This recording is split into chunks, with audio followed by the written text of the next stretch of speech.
Joining me now for more, State Senator Anthony Bucco, who serves as the Republican Budget Officer, and Mayor Chris Bollwage of the City of Elizabeth. Welcome to the show, gentlemen.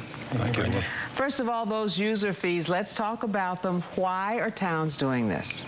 Well, user fees are important for a community because, first of all, you know, we have to pay for the lights, we have to pay for the electricity. Trenton is in a position where they've been balancing their budget lately on the backs of municipalities.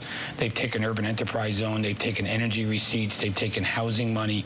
So it gets real difficult for a mayor, especially the smaller communities, to figure out how are they going to balance their budget and stay within a 2% cap when Trenton keeps taking their money.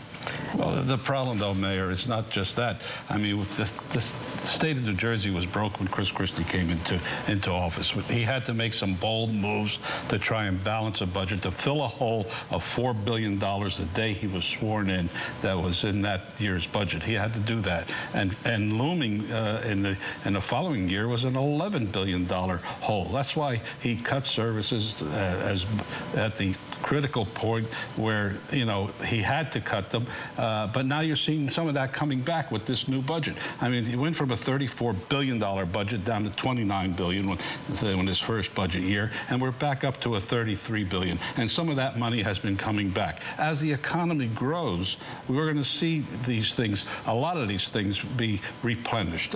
And I know it's difficult. I was a mayor. I know how difficult it is to put a budget together.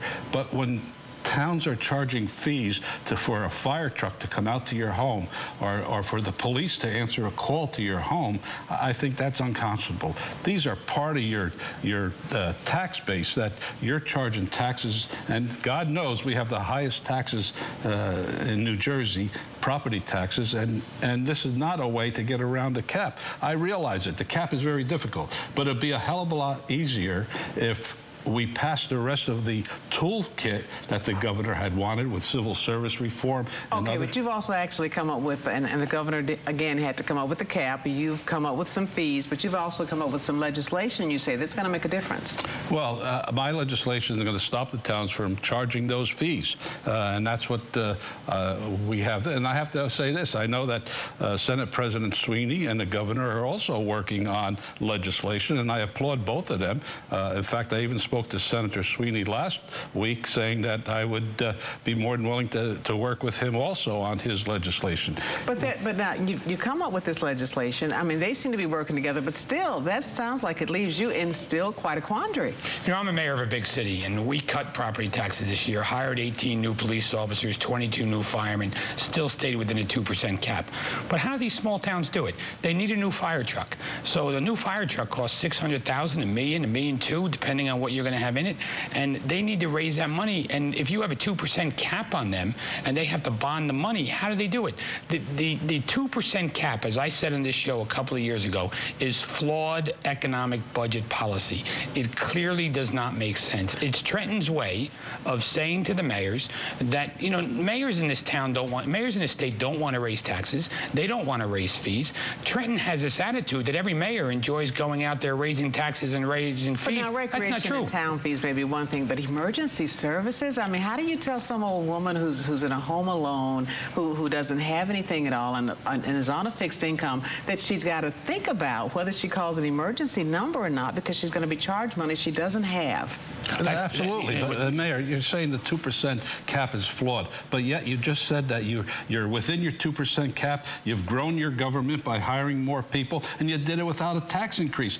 That's great. I really applaud you for doing that. I think more people should be coming to you maybe and asking how you did it, more mayors, and finding out what is happening.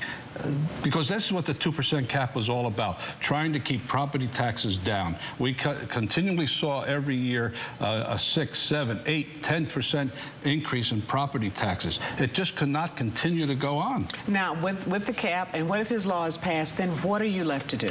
Well, his law is not going to affect the big cities as much as it's going to affect some of the smaller towns, because we don't charge. You don't think it'll affect you? Well, we don't charge for fire services. I mean, I had a fire in my house, and the fire department arrived, and they did a great job and putting it out and nobody was hurt.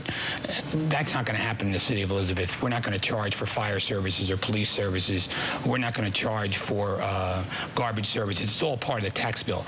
But we do have charges for, we built 2 brand new Little League fields, soccer, put turf in. So there's a fee for adults, not children. They can play free, but there's a fee for adults who may want to come in and play under the lights in order to play soccer in the evenings. So if you cap those fees in any way, the repairs of the field and maintaining them for the young people, then it gets to be more of a challenge. Well, Senator, it sounds like the towns are doing responsible things like those sorts of things you just mentioned. He is doing responsible things, and I have no problem with the fees that they're charging for the Little League or the baseball field or whatever, for that type of recreational programs.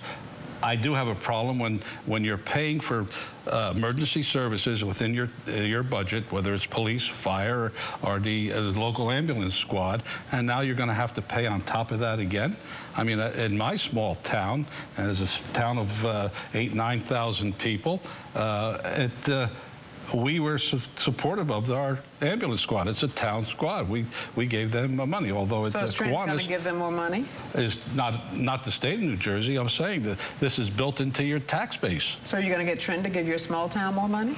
I'd love to give it more money. You know. Well, we want some too. If you're getting it for your town, we want some as well. No, you know, again, the local aid. Towns do get local aid. I know you get some aid from the state. So it is something that has to be looked at, and very honestly. But I don't think you should be charging residents a fee. Find a better way. Absolutely. Okay, gentlemen, thank you so much for joining us. Thank you.